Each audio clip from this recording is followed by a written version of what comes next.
Nesses dias nublados, Robert Neville nunca sabia ao certo quando viria o pôr do sol, e às vezes, eles já estavam nas ruas antes que ele pudesse voltar. Se tivesse analisado a situação com mais prudência, poderia ter calculado aproximadamente quando eles chegariam, mas ele ainda se valia do antigo hábito de determinar o anoitecer pelo céu, e em dias nublados, esse método não funcionava. Era por isso que preferia ficar perto de casa em dias assim. Ele andou em torno da casa na tarde cinzenta e carregada, com um cigarro pendendo no canto da boca, deixando um rastro fino de fumaça sobre o ombro. Verificou cada janela, a fim de ver se alguma das tábuas havia se soltado. Depois de ataques violentos, as placas de madeira acabavam quase sempre rachadas ou meio frouxas, e ele tinha de trocar tudo, era um trabalho que odiava. Hoje, apenas uma placa estava solta. Não é incrível, ele pensou. Neville conferiu a estufa e a caixa de água no quintal. Às vezes, a estrutura em torno da caixa cedia ou os coletores de chuva ficavam tortos e se quebravam. Às vezes, eles jogavam pedras sobre a cerca alta em torno da estufa e, ocasionalmente, elas rasgavam a rede suspensa e ele tinha que trocar as vidraças. Tanto a caixa de água quanto a estufa estavam intactas hoje. Ele foi para casa buscar martelo e pregos. Assim que empurrou a porta da rua, olhou para o reflexo distorcido de si mesmo no espelho rachado que tinha fixado a porta havia um mês. Em poucos dias, pedaços irregulares do vidro converso prateado começariam a cair. Deixe eles caírem, pensou. Era a última droga de espelho que colocaria lá, não valia a pena. Em vez disso, penduraria alho ali. Alho sempre funcionava. Ele passou vagarosamente pelo silêncio sombrio da sala de estar, virou à esquerda pelo pequeno corredor e de novo à esquerda, até seu quarto. Antigamente, o lugar costumava ser muito bem decorado e acolhedor, mas isso fora em outro tempo.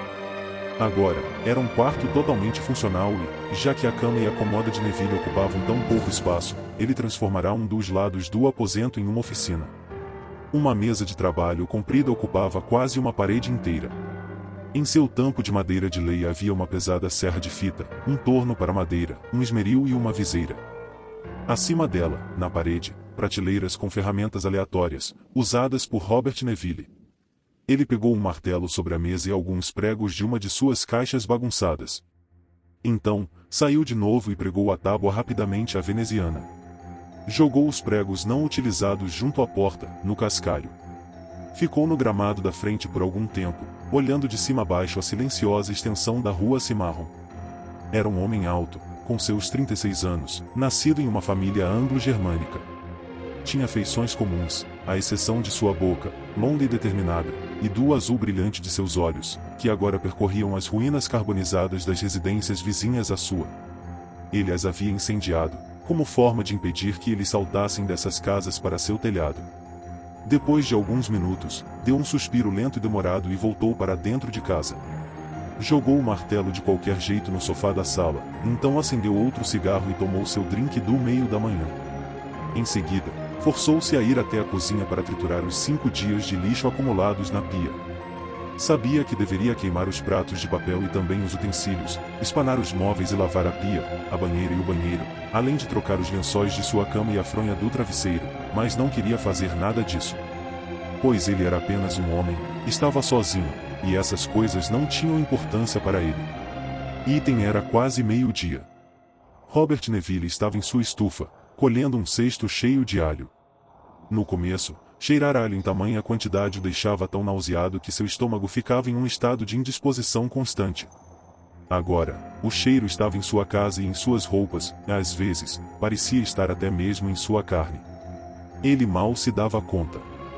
Quando tinha cabeças de alho suficientes, voltava para casa e as despejava no escorredor da pia. Ao dar uma batidinha no interruptor na parede, a luz tremeluzia e depois finalmente acendia com seu brilho normal. Um assobio desagradável passou por seus dentes cerrados. O gerador já era, de novo. Ele teria que pegar aquele maldito manual mais uma vez e conferir a fiação. Se fosse dar muito trabalho para consertar, ele teria que instalar um gerador novo. Cheio de raiva, empurrou o banquinho alto em direção à pia, pegou uma faca e sentou-se, resmungando de exaustão. Primeiro, separou as cabeças em pequenos dentes em formato de foice. Então, cortou cada dente rosado e coriáceo ao meio, expondo seus botões centrais vistosos. O ar engrossou com o odor almiscarado e pungente do alho. Quando o cheiro se tornou sufocante demais, ele ligou o ar-condicionado e a sucção afastou o pior. Então, ele se esticou e pegou um furador de gelo da prateleira. Fez buracos em cada metade de dente e juntou cada uma delas em cordões de arame, até que tivesse cerca de 25 colares. No começo, pendurava esses colares sobre as janelas. Mas mesmo de longe eles continuavam jogando pedras, até que ele acabou sendo forçado a cobrir as janelas quebradas com pedaços de compensado. Um dia, finalmente, ele arrancou os compensados e pregou fileiras de tábuas no lugar. Isso fez da casa um túmulo triste, mas era melhor que ter pedras voando pelos cômodos, em uma chuva de vidro estilhaçado. Além disso, depois que ele instalara 3 aparelhos de ar-condicionado, não era tão ruim. Um homem pode se acostumar com qualquer coisa, se for obrigado a isso. Quando acabou de fazer os colares de alho, foi para fora e os pregou sobre a guarnição da janela, tirando os cordões velhos que já tinham perdido a potência de seu odor. Ele tinha de fazer isso 2 vezes por semana. Até encontrar algo melhor, essa era sua primeira linha de defesa. Defesa, ele pensava com frequência. Contra o quê? Toda tarde ele fazia estacas. Ele as torneava a partir de bastões grossos de madeira, até que ficassem com cerca de 20 centímetros de comprimento. Elas eram mantidas contra a pedra do esmeril até ficarem afiadas como punhais. Era um trabalho cansativo, monótono e que preenchia o ar com a serragem de cheiro quente que se fixava em seus poros, chegava a seus pulmões e o fazia tossir. Ele também nunca conseguia adiantar o trabalho. Não importava quantas estacas fizesse, elas sempre iam embora rapidamente. Os bastões também estavam ficando difíceis de encontrar. Uma hora ele teria de tornear pedaços retangulares de madeira. Isso iria ser divertido, pensou, irritado. Tudo isso era muito desanimador e o fez procurar um jeito melhor de se organizar. Mas como faria isso se eles nunca davam uma chance para que ele pudesse ir mais devagar e pensar? Enquanto trabalhava nas estacas, ouvia discos no alto-falante que instalara no quarto e na terceira, a 7ª e a 9ª sinfonias de Beethoven. Estava contente por ter aprendido cedo na vida, graças à sua mãe, a apreciar esse tipo de música. Ela ajudava a preencher o terrível vazio das horas. A partir das 4 da tarde, seu olhar ia para o relógio na parede e voltava de lá o tempo todo. Ele trabalhava em silêncio, com os lábios pressionados em uma linha rígida, um cigarro no canto da boca e os olhos fixos nas partículas que voavam enquanto ele corroía a madeira e o pó enfarinhado descia até o piso. 4h15. 4h30. Eram 15 para as 5. Em mais uma hora eles estariam na casa de novo, esses canalhas imundos. Assim que a luz tivesse ido embora, Ethan ficou diante do congelador gigante, escolhendo seu jantar. Seus olhos cansados vagaram pelas pilhas de carnes, depois pelos vegetais congelados, e então pelos pães e doces, pelas frutas e pelos sorvetes. Escolheu 2 costeletas de cordeiro, vagens e um pequeno pote de sherbet de laranja. Pegou as caixas do congelador e fechou a porta, empurrando-a com o cotovelo. Então, foi até os montes irregulares de latas empilhadas até o teto. Derrubou uma de suco de tomate e saiu do quarto que um dia fora de Kate agora pertencia a seu estômago. Ele se moveu lentamente pela sala de estar, olhando para o mural que cobria a parede de trás. Este mostrava a beira de um penhasco, desviando-se para um oceano verde azulado que surgia e arrebentava em rochas negras. Distantes, no céu azul e límpido, gaivotas brancas flutuavam ao vento e, mais à direita, uma árvore nodosa se pendurava sobre o precipício, com seus ramos negros esculpidos contra o céu. Neville andou até a cozinha e largou sua comida sobre a mesa, e seus olhos se moveram em direção ao relógio. 20 para as 6. Faltava pouco, agora. Derramou um pouco de água em uma pequena panela e colocou o ar retinindo em uma das bocas do fogão. Depois, descongelou as costeletas, colocando-as sobre a grelha. A água já estava fervendo, ele despejou as vagens e tampou a panela, pensando que provavelmente fora o fogão elétrico culpado por drenar o gerador.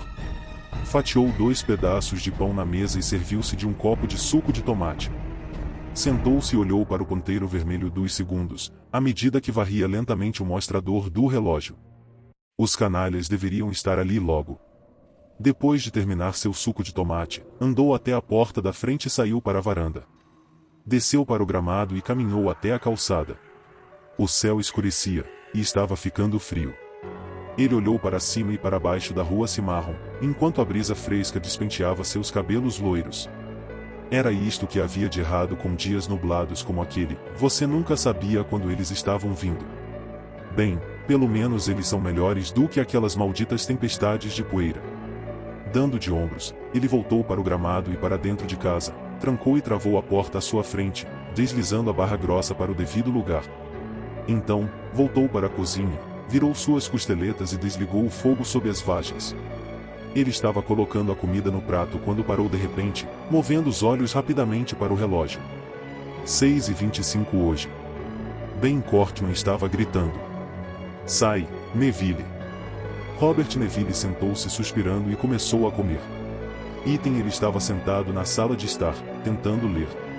Preparou para si um uísque com soda em seu barzinho e segurou o copo frio, enquanto lia um texto de fisiologia. Na caixa de som sobre a porta do corredor, a música de Sonchomber tocava alto. Não alto o suficiente, pensou. Ele ainda podia ouvi-los do lado de fora, seus murmúrios, seus passos e seus gritos, seus rosnados e as lutas entre si. De vez em quando, uma pedra ou um tijolo atingia a casa. Às vezes, um cão latia. E todos estavam lá pela mesma razão. Robert Neville fechou os olhos por um momento e manteve os lábios firmemente apertados. Então, abriu os olhos e acendeu outro cigarro, deixando a fumaça seguir fundo até seus pulmões. Desejou ter tempo para tornar a casa à prova de som. Não seria uma ideia tão ruim, não fosse o fato de que ele precisava ouvi-los.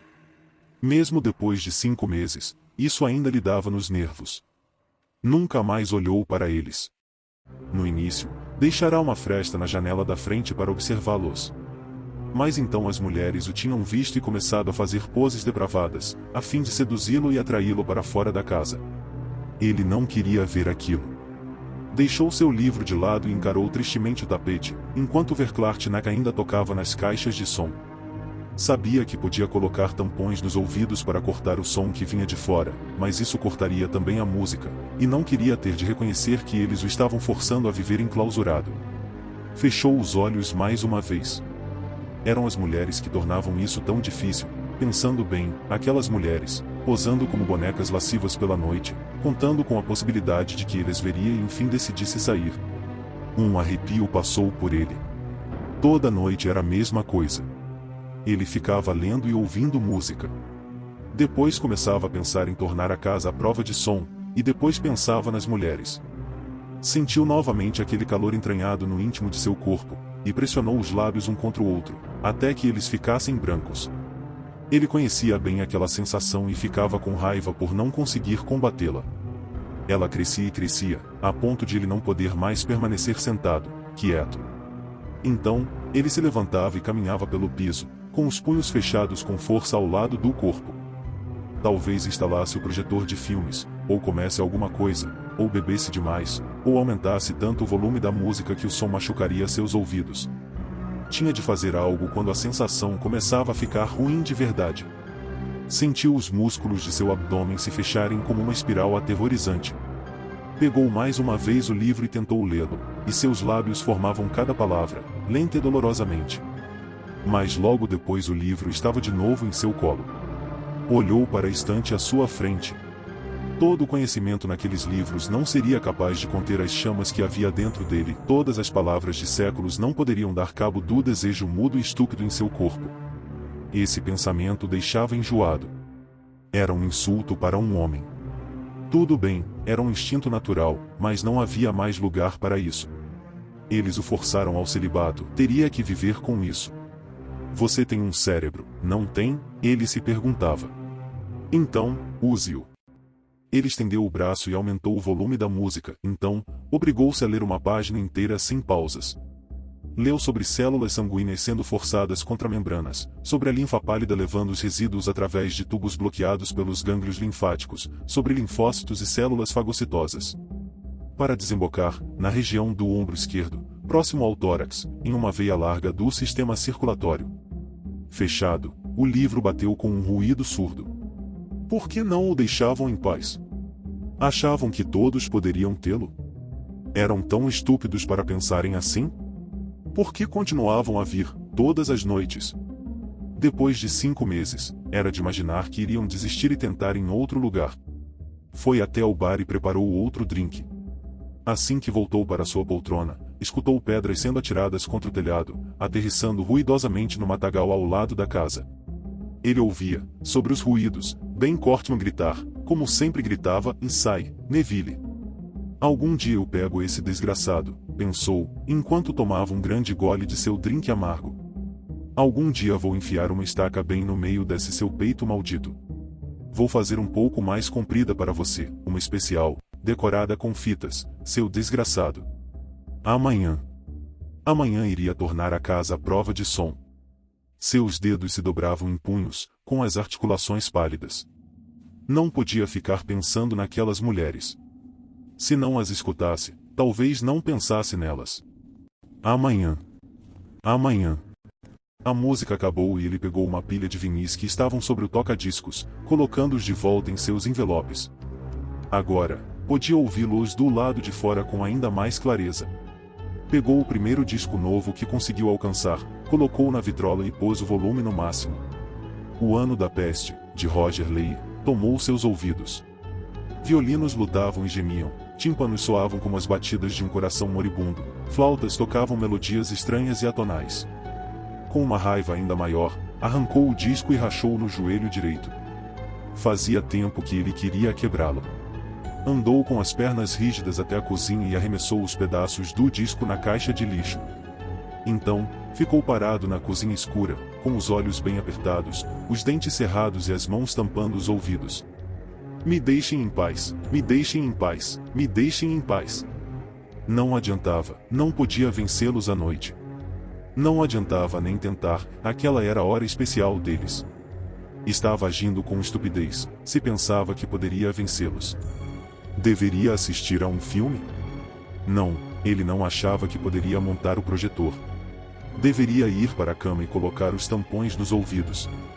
De qualquer forma, era isso que acabava fazendo todas as noites. Rapidamente, tentando não pensar em nada, ele foi para o quarto e tirou a roupa. Colocou a calça do pijama e foi para o banheiro. Nunca vestia a camisa do pijama, era um hábito que adquirira no Panamá, durante a guerra. Enquanto se lavava, olhou para o peitoral largo no espelho, para os pelos pretos enrolados em volta dos mamilos e abaixo da linha central do peito. Olhou para a cruz ornamentada que tatuara no peito enquanto estava no Panamá, uma noite, quando tinha ficado bêbado. Como eu era bobo naquele tempo, pensou. Bem, talvez aquela cruz tenha salvado sua vida. Escovou os dentes com cuidado e passou o fio dental. Tentava cuidar bem de seus dentes porque, agora, ele era seu próprio dentista. Algumas coisas podiam ir pro brejo, mas não sua saúde, pensou. Então por que você não para de entornar álcool, pensou. Por que você não cala essa matraca, pensou em resposta. Atravessou a casa, apagando as luzes. Olhou para a pintura por alguns minutos e tentou acreditar que era, realmente, o oceano. Mas como poderia acreditar de verdade, com todas as batidas e as brigas, os uivos, os rosnados e os gritos na noite? Apagou a lâmpada da sala de estar e foi para o quarto. Fez um som de desgosto quando viu que a serragem ainda cobria a cama. Ele foi tirando o pó, batendo com a mão, pensando que seria melhor construir uma divisória entre a oficina e a parte de dormir. Melhor fazer isso, melhor fazer aquilo, pensou melancolicamente. Existiam tantas malditas coisas para se fazer, ele nunca chegaria ao problema de fato. Encaixou bem seus tampões de ouvido e um grande silêncio o engoliu. Apagou a luz e meteu-se entre os lençóis. Olhou para o relógio circular e viu que era um pouco depois das 10. Tudo bem, pensou. Assim vou poder começar bem cedo. Ele se deitou na cama e respirou fundo na escuridão, querendo dormir. Mas o silêncio não ajudava muito. Ainda podia vê-los lá fora, os homens pálidos perambulando em volta da casa, procurando incessantemente por uma forma de entrar para pegá-lo. Alguns deles, era provável, estavam de cócoras como cachorros, com os olhos cintilando, voltados para a casa, e os dentes raspando lentamente, para lá e para cá, para lá e para cá. E as mulheres? Tinha que começar a pensar nelas? Ele se jogou de barriga para baixo, praguejando, e pressionou o rosto contra o travesseiro quente. E ficou deitado ali, respirando profundamente, e seu corpo se contorcia de leve no lençol. Fazei chegar a luz da manhã. Sua mente encara as palavras que encara todas as noites. Meu Deus, fazei chegar a luz da manhã. Ele sonhou com Virginia e chorou enquanto dormia, e seus dedos se agarraram aos lençóis como garras delirantes.